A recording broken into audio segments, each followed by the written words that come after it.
Hi, I'm Pete, founder of North Shore Nosh. In a recent Instagram post I took a pic of a ham bone soup I made out of a Paula Deen recipe. One of the first steps is to saute onions in bacon fat. One of the challenges for beginning cooks is the art of substitution.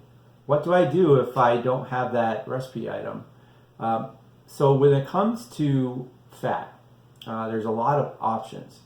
And I want you to think of a couple of that are, go-to, and then think of other options, because the other options actually provide different kind of flavors.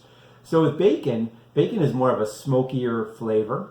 If you want, you can actually use pancetta, which is more of an aromatic, but it doesn't have that smokiness that bacon would. And pancetta is pork belly, by the way.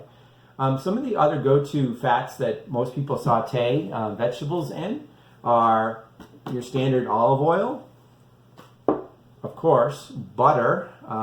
This is actually salted butter, but most cooks use unsalted butter because they want to control that salt content of their food. The old typical vegetable oil, my old was this Crisco? Yeah, Crisco.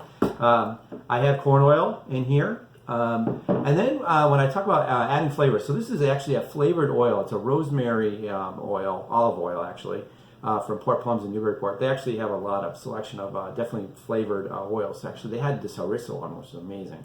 And then back to the animal fats. This is actually rendered pork lard. This is actually back fat that I rendered down. But think of the other actually more flavorful fats that people just go gaga over, which is duck fat and goose fat. Now, not many people cook goose, but when you do, you actually render that fat. That's like the one thing that most people do with a goose is they obviously save that fat and render it down. Duck as well, but goose is actually a larger bird, and there's actually a lot more fat that you can actually extract from that animal. So in the future, when you are trying to substitute different fats, think of all these things that I just laid out for you, and it's going to make you a better cook. Eat, drink, savor.